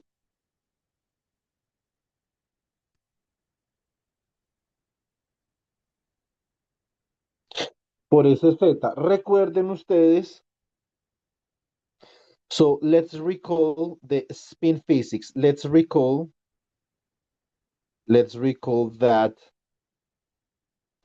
spin operators are given by. Spin operators are given by Sx is equal to h bar over 2 sigma x. Xy is equal to h bar over 2 sigma y. Sz is equal to h bar over 2 sigma z, where the Pauli matrices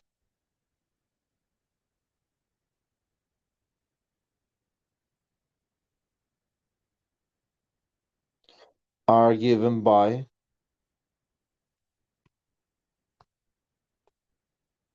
so these Pauli matrices are sigma x is equal to 0, 1, 1, 0. Sigma y is equal to 0 minus I 0. And sigma z is equal to 1, 0, 0 minus 1. Okay. So then this is just a short review of spin physics and spin representations in the world of quantum mechanics.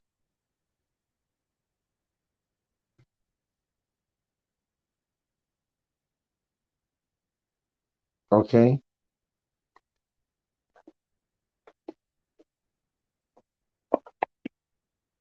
Now,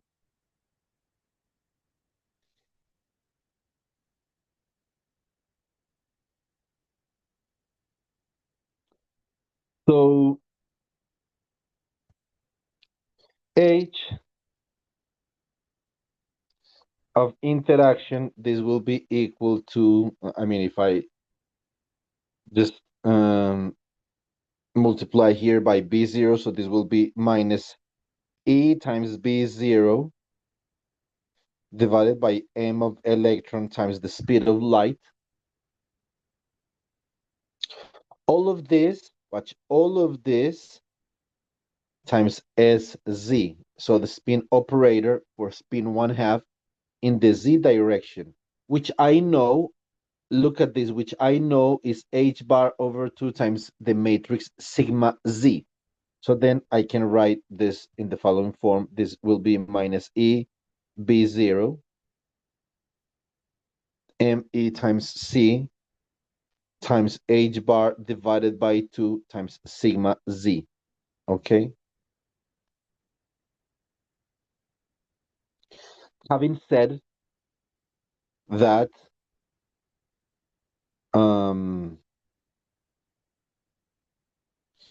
this will be equal to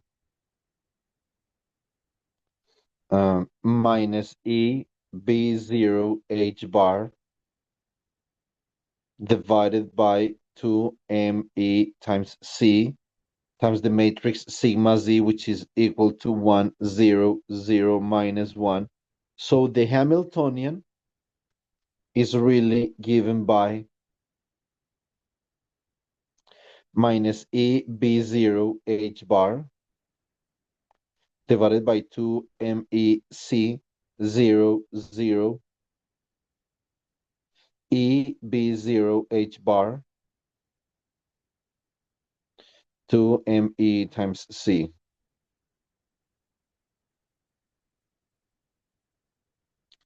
Very well. Now the eigenenergies of this Hamiltonian is easy because the Hamiltonian is diagonal. So the eigenenergies are quite simple. So the eigenenergies will be E plus, will be minus E B0 H bar divided by 2 MEC. And E minus, so there will be two eigenenergies for this Hamiltonian. So E minus will be E times B0 H bar divided by 2 ME times C. Okay. So these are the two eigenenergies of the Hamiltonian, and these two eigenenergies will correspond to two states.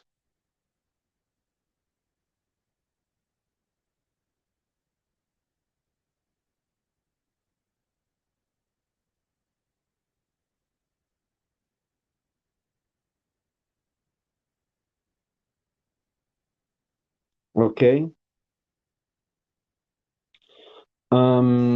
Now, from these eigenenergies, what I'm going to do is that I'm going to define a frequency, which will be a precession frequency. This is an important step. Precession frequency. The classical, so listen to this, the classical analog to this precession is called Larmor precession. De pronto ustedes, bueno, sé, Pedro Luis no vio mecánica clásica conmigo. ¿Quién vio mecánica? Ah, pues obviamente Melissa. Entonces, Melissa sí seguro vio la precesión del Larmor en mecánica clásica. De hecho, yo les puse una inocente tareita con la precesión del Larmor. Y en la UTP, sí, mecánica clásica, no tengo yo memoria que le haya dado algún físico, nunca, entonces no creo que hayan visto eso, pero yo les animo a que busquen qué es la precesión del Larmor. Eso es importante. Entonces, para que lo busquen Esteban y Diana, se llama Larmor Precession. Esta es la contraparte de la precesión de spin, pero en mecánica clásica. Recuerden que el spin no tiene una contraparte clásica. No la tiene, ¿cierto? Pero, digamos, hay algo que pueda ser geométricamente isomorfo al spin en mecánica clásica y mm, mejor dicho, eso es para estudiar. Después lo podemos ver con más cautela. Acá yo voy a definir una frecuencia que es la frecuencia de precesión. Entonces yo la defino de esta forma. La voy a definir como omega. A ver, omega va a ser igual a eh, E por B sub 0 dividido entre la masa del electrón por la velocidad de la luz, y esto es lo que va a ser la frecuencia de mi sistema. Nosotros vamos a ver que con esta frecuencia yo puedo definir, digamos, unas cantidades dependientes del tiempo, ¿cierto? Entonces, y mis energías de esta forma. Entonces mis energías E más menos van a quedar como menos más H barra omega dividido entre 2. Listo. Y esto va a ser de relevancia para lo que viene ahora. ¿Ok?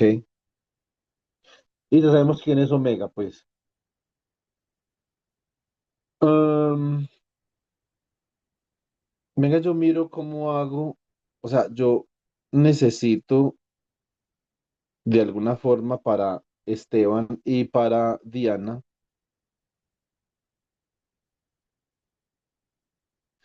necesito tratar de motivar sin, sin irme mucho, digamos, al extremo. No me puedo ir tanto al extremo de los detalles en dinámica cuántica porque se nos va el tiempo. Entonces, a ver, primero que todo, so, review, review of quantum dynamics. Entonces, vamos a repasar levemente dinámica cuántica para estos chicos, para Esteban y para Diana, levemente.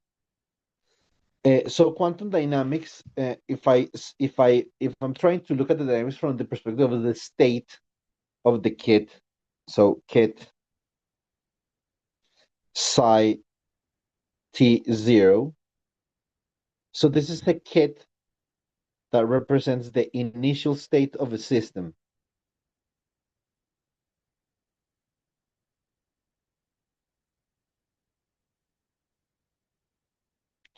This kit represents an initial state of the system. Now, what I'm going to do is that I am going to formulate, I'm going to state a way to actually evolve the system in time. Okay, that's what I'm going to do. So then how to evolve the system in time. So here,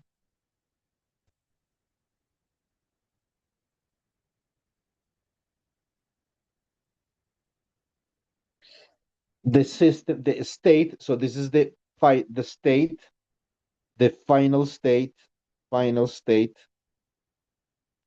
at time t, okay, or tf, it doesn't matter. I mean, it really doesn't matter. It's however you want to say it or how you want to do it. So let me see. So here, this will be equal to, actually I have a brilliant idea. Esteban, have you passed already control system or control theory one? No. But Diana has. I mean, Diana took the course the last semester. So then I have a brilliant idea to actually to explain this to engineers. It just something occurred to me. Just 1 minute. So then the state, look, the state, I can evolve the state applying an operator to the initial state psi at t0. This operator is known as the time evolution operator, which is an operator that receives an argument t and t0. This operator will evolve this state in time. This is this very thing here. This is the very most important picture of quantum dynamics. This is what I have here. This is how a state will evolve in time. Okay. Now, what is the analog in control theory to this? There is an analog in control theory. There might be like a couple of people from Switzerland which are watching us. I say, I mean, I greet the people from Switzerland in the ETH if you're still watching us. So thank you for interacting with us. We're a Colombian group of young scientists. So there's always very encouraging to know that we are interacting with other people from other parts of the world. So then these people might be control engineers, not physicists, but control engineers, the ones that are watching these videos. So now pay attention to this. So if I have a state equation, the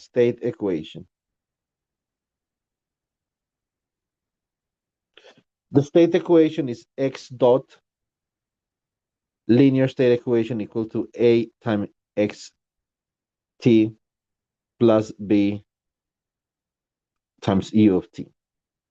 Okay. Now, initial state.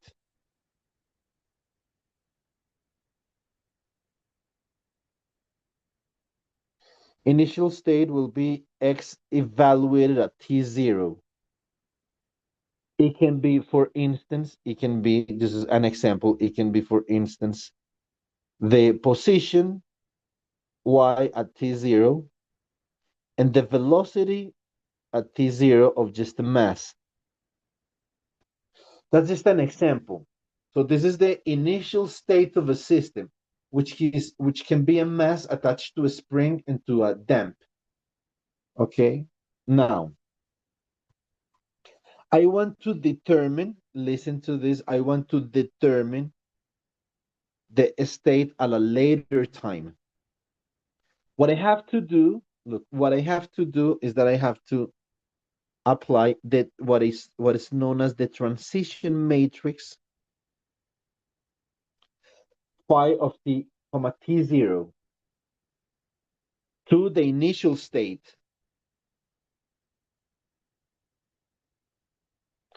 By doing so, the transition matrix will tell me how this will evolve in time. That's why this is so important. So the transition matrix will tell me how this will evolve in time. Okay. So then in this will be the position at time t and the velocity at time t. So the transition matrix, how to calculate the transition matrix is really a matter of a lot of importance in dynamics. Now, I will establish here analogy. There's an analogy.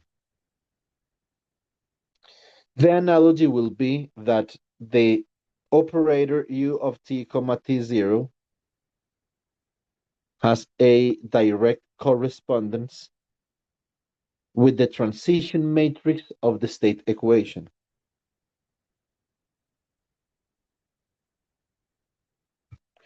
So then that's pretty much, this is what I imagine, or how I imagine that one can understand this. I think that I had discussed it with Melissa at some point in the past. So then the analogy between the transition matrix and the funny thing is that the transition matrix and the time evolution operator, they're calculated and evaluated in similar ways with exactly the same mathematical methods. So they are not only analogous, but they do represent the same mathematical structure. So that's what's really interesting to me.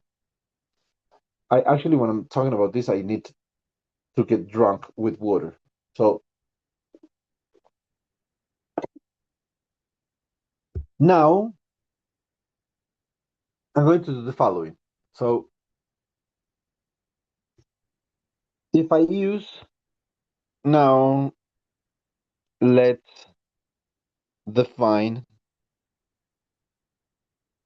the time evolution operator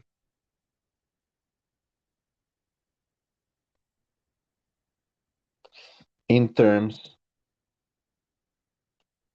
of the Hamiltonian.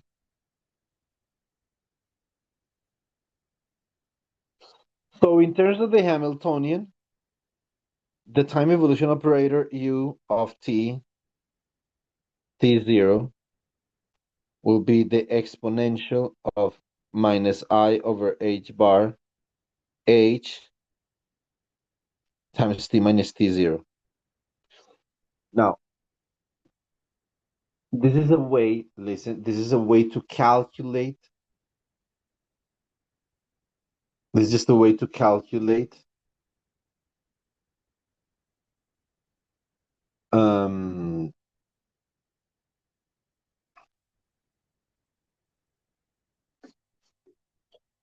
the time evolution operator. It's not the only way. This is just one way to calculate it. There's many ways, okay?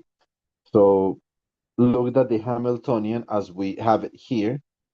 So the Hamiltonian, it can be expressed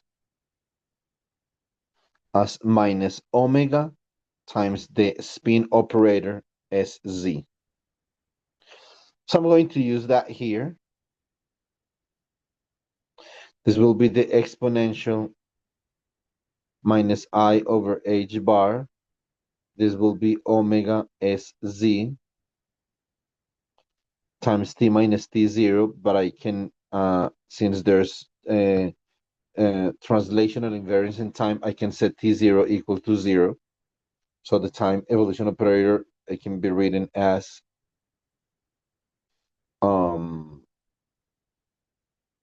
okay, so here there should be a plus because the Hamiltonian, it will be minus omega SZ, so it should be a plus. So here there should be a plus. So I over h bar omega SZ times t. Okay, so that's the time evolution operator. There. Very good. So now I need to define the Hamiltonian eigenvalue problem. Hamiltonian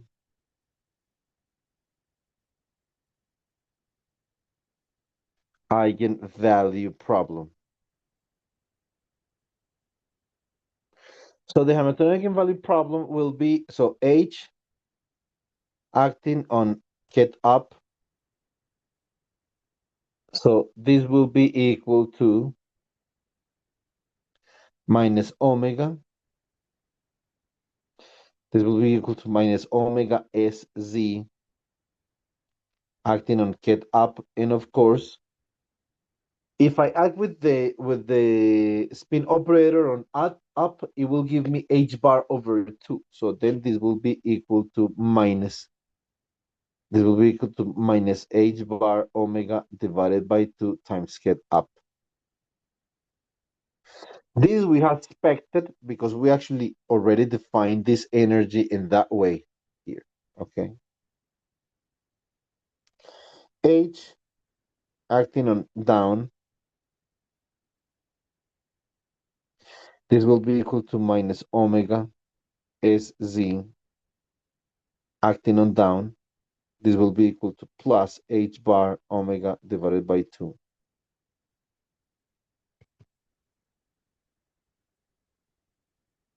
Acting on down. Okay, so we have there the two eigenenergies of the Hamiltonian, which can be clearly seen from here, which were clearly stated here. Okay, very good.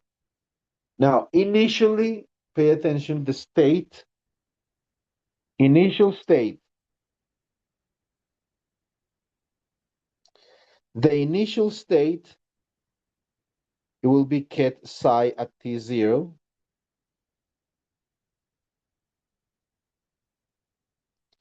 This will be a superposition of spin up and spin down bases. Why? I cannot explain this in a lot of detail for Esteban and for Diana, but I can say this. If I want my state, my quantum state to evolve with time, I require that the state is not an eigenstate of the Hamiltonian. It has to be a linear combination of eigenstates of the Hamiltonian. Entonces voy a decir en español, para que este estado de acá pueda evolucionar en el tiempo, él no puede ser un autoestado del Hamiltoniano. Tiene que ser una combinación lineal de autoestados del Hamiltoniano. Por eso es que este estado nosotros lo escribimos de esta manera. Nosotros este estado lo escribimos como C sub más por el get up más C sub menos por el get down. Observen que esto es una superposición de dos autoestados del Hamiltoniano. Él como tal no es un autoestado del Hamiltoniano, pero sí está escrito como una superposición de autoestados del Hamiltoniano para poder que tenga dinámica. Si fuera un autoestado del Hamiltoniano no tendría dinámica. Los autoestados del Hamiltoniano son estacionarios, no tienen dinámica. Listo. Now, what I can do, since I have already defined the time evolution operator, I can apply the time evolution operator to the state to define the dynamical state. So, dynamical state.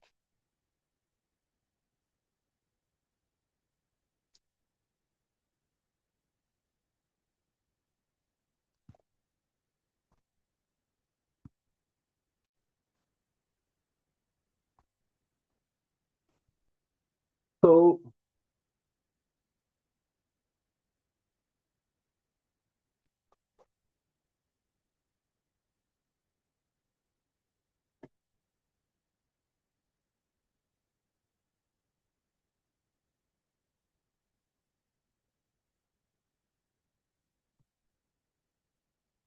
let me see.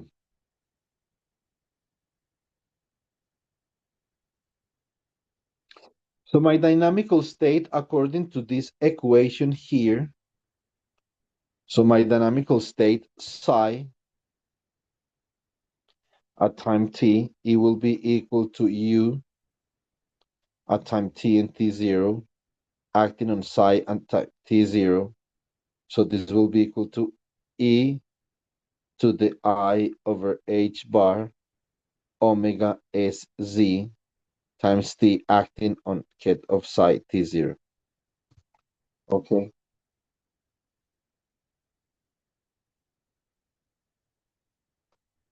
So that's how, I mean, this is how I can determine the actual state. See, so now the question is the following. So this initial state is I have it here.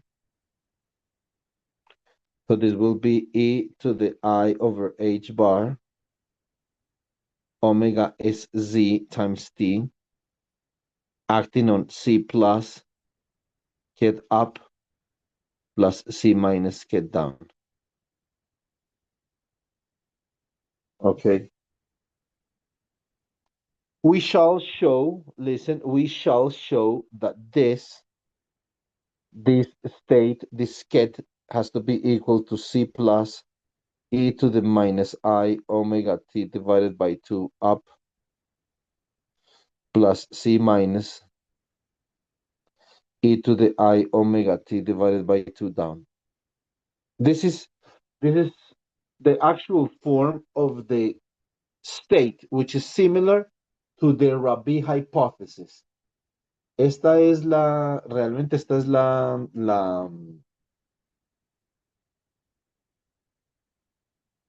¿cómo decirlo? Esta es la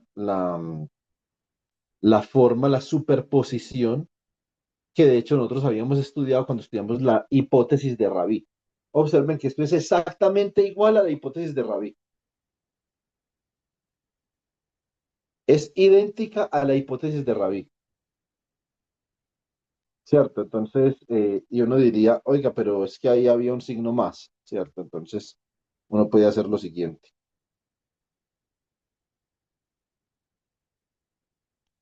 Listo. Yo acá lo que puedo hacer, o que todavía no les he demostrado que cuando yo actúo con este operador sobre estos estados, obtengo esto. Eso lo vamos a demostrar mañana. Eso todavía no se los he demostrado, ¿cierto? Entonces, pero yo podría hacer esto, yo podría sacar acá un e a la menos i,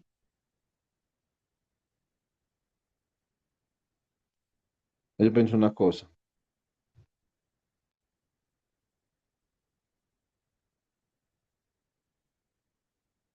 e a la menos i omega t. Y esto me va a quedar como c más por e a la i omega t medios por el get up ¿cierto? Más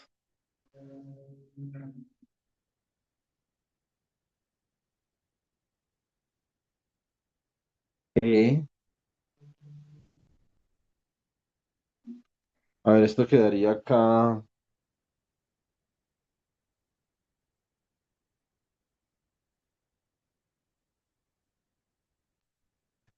Pero un segundo. Entonces esto me daría C más. Sería C menos.